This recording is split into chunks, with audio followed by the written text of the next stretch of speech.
Oasis Kisaki. Good day, Madam Chair, and thank you for the opportunity to address this committee regarding House Resolution 5444, the Truth and Healing Commission on Indian Boarding School Policies in the USA Act. My name is Ben Barnes, and it's my honor and privilege to serve the chief of the Shawnee tribe headquartered in Miami, Oklahoma. It is an honor to be here today. I honor, respect, and admire the bravery and perseverance of my fellow panelists who survived boarding schools. At its core, Washington, D.C. is a city of remembrance.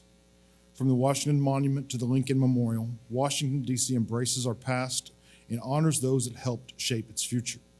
Tragedies and acts of genocide are also memorialized, lest they be repeated.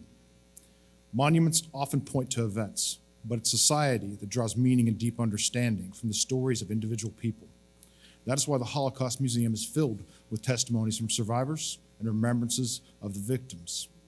That is also why more than 58,000 names have been carefully engraved on the wall of the Vietnam Memorial. These people and their stories matter. For over a century, it was the policy of the United States government to tear Native American children away from their families, communities, and culture, to civilize them by erasing any vestige of Native identity. And yet, relatively little is known about the tens of thousands of children who suffered at these institutions. What were their names?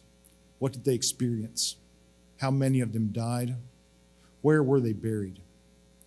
These children's stories have been cast aside, forgotten, or lost as if this tragedy never happened. These children matter. Their stories matter. As chief of the Shawnee tribe, the issue of Indian boarding schools is extremely personal for me. Over 150 years ago, Shawnee children were sent to the Shawnee Indian Manual Labor School in what is now Fairway, Kansas. In many ways, that school, which still stands today, is a memorial to the struggles and perseverance of the Shawnee people. But like other sites, its history remains incomplete. We know that the residents there were malnourished and mistreated. We can still see carvings left in the windowless attics where children were forced to sleep in hot summers and cold winters. We know that our school was closed in 1862 due to abuse and mismanagement, but we don't know the full extent of what went on there because, in large part, we don't know the stories of the children that went there, including the names of those that died at the locations of their burial sites. Finding answers and honoring these children's stories is important to the Shawnee tribe. We've engaged historians and researchers to assemble all available information regarding the Shawnee Indian Manual Labor School. We have found that some records are seemingly lost forever. We have also discovered that crucial parts of the story are inaccessible within government archives or exist within the private collections of religious institutions that operated some of these schools. As time continues to pass, we will lose the testimonies of survivors and more documents will become more misplaced. That is the importance of H.R. 5444, creating a mandated commission empowered to locate every available record and ensure this history is preserved and made available for examination. Finding answers to long-asked questions will not be without consequences. Understanding the stories of our children will cause mourning among our people. The discovery of unmarked graves will provoke difficult conversations about best how to honor those children. But amidst the pain, a burden will be lifted. Acceptance, healing, and growth will follow.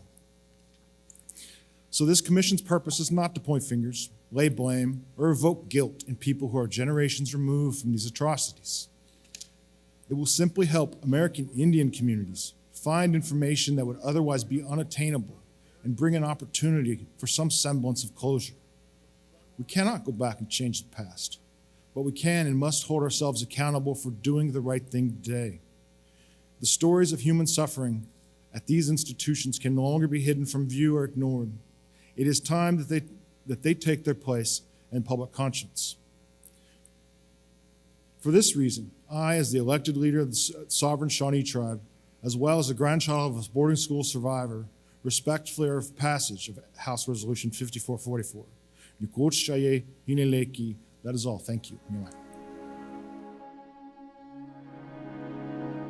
That it really sank in today that I'm the only tribal leader federally recognized tribal leader that's going to be speaking today regarding the House Resolution 5444, the boarding school bill.